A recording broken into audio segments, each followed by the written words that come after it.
ఆయన ఇక్కడ లేడు. ఆయన లేచియున్నాడు. లూకాసు వార్త 24వ అధ్యాయము 6వ వచనము.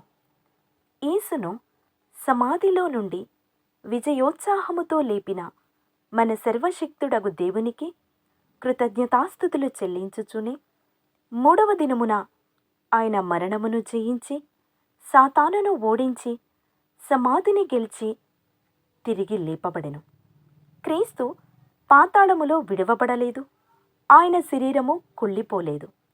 చనిపోయిన ప్రతి ఒక్కరి శరీరము కుళ్ళిపోయినది, కాని ప్రభువు ఒక్కరిది తప్ప.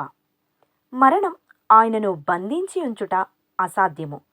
కాబట్టి ప్రభువుని పునరుద్ధానము వలన సమస్త మానవులకు పాప విమోచన మరియు నిత్య జీవ ద్వారము తెరవబడెను. ఆమేన్.